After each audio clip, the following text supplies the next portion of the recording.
Il veut rentrer chez lui.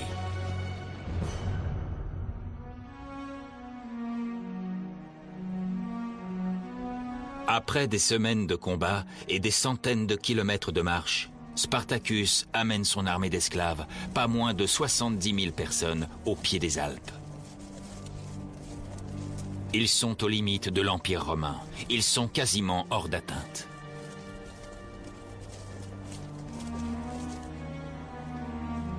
C'était l'objectif de Spartacus.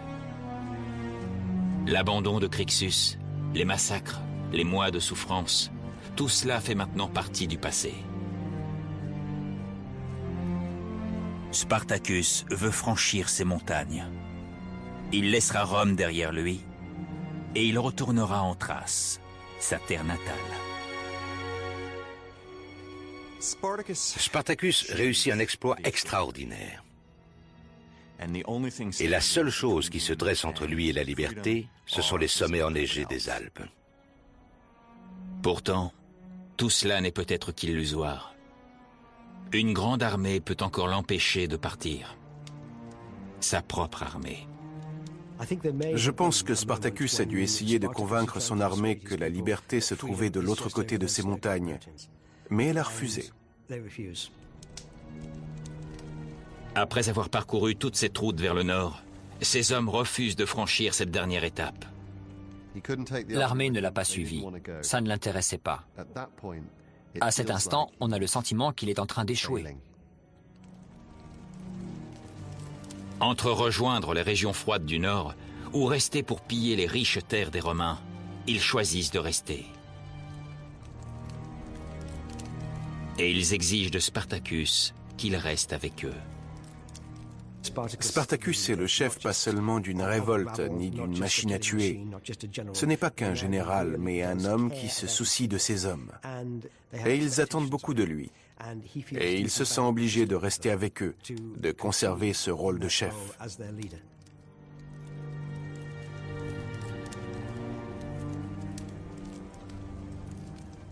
Mais il n'a plus le feu sacré. Je crois qu'il est fatigué, il veut rentrer chez lui, il en a assez. Mais son armée ne doit pas voir les choses de cette façon. Et la division est synonyme de désastre. Quand Crixus est parti de son côté, lui et ses hommes ont été massacrés. Les esclaves doivent être unis, et Spartacus doit les guider. Étant donné qu'ils ne céderont pas, c'est à lui de le faire. Il n'a jamais cédé devant les légions de Rome, mais il cède devant les siens. À partir du moment où ils réussissent à convaincre Spartacus de rentrer en Italie, on a le sentiment que son échec devient inévitable. Il va se jeter dans la gueule de la louve romaine, et je pense que leur sort est définitivement scellé.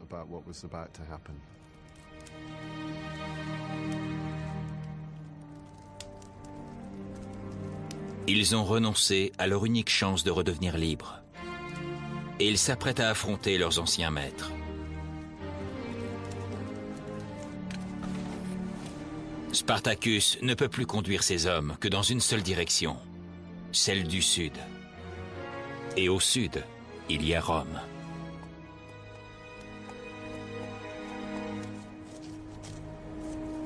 L'effectif de son armée a diminué, mais elle est endurcie par les batailles et confiante dans sa capacité à l'emporter. Il peut se contenter de ravager la campagne, avancer, piller, tuer et s'emparer de tout ce qu'il veut en défiant les autorités. Ou alors, il peut aussi se lancer dans une entreprise plus audacieuse. Et s'il essayait de faire tomber l'Empire romain ?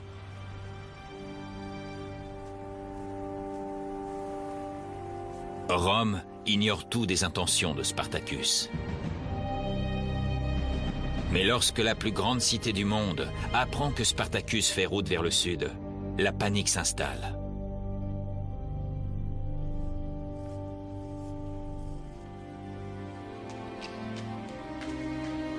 Tous les Romains savent qu'une armée d'esclaves les menace. Tout à coup, ces sénateurs se sentent vulnérables.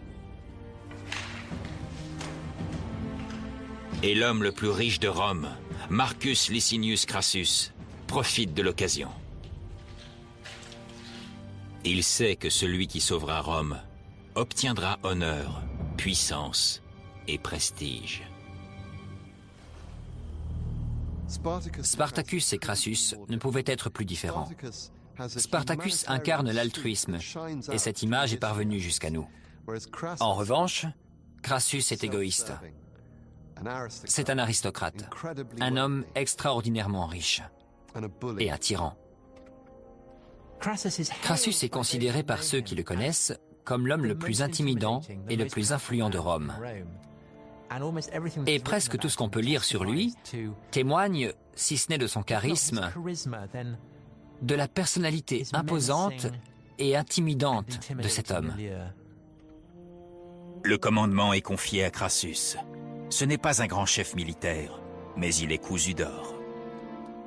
Crassus est un stratège, un cerveau qui agit dans l'ombre, pas un leader.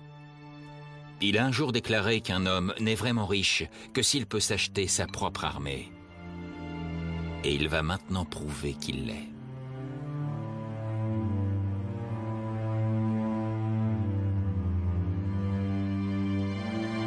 Le Sénat lui confie 4 légions. Il en crée 6 autres avec sa cassette personnelle. Une armée d'environ 60 000 soldats bien entraînés. Il se lance à la poursuite de Spartacus. Toutefois, la bataille n'a pas lieu immédiatement.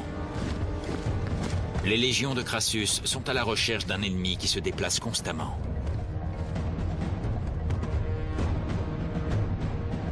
Spartacus tente encore d'éviter toute confrontation ouverte.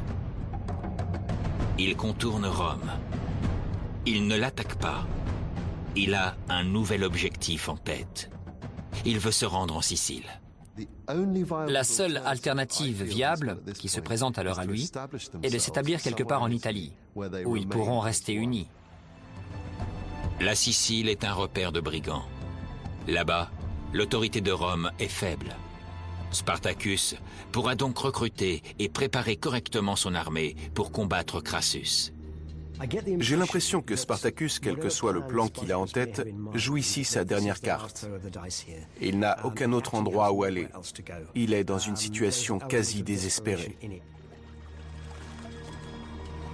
Spartacus a loué des navires qui doivent l'attendre quelque part. Il a versé de l'or pour qu'il le retrouve ici et fasse traverser ses hommes. Mais quelle que soit la largeur du détroit de Messine, cela ne change rien. En effet, peu à peu, il comprend que ces navires ne viendront jamais. Il a été trompé, et son armée n'ira jamais en Sicile. Il n'y a aucune issue.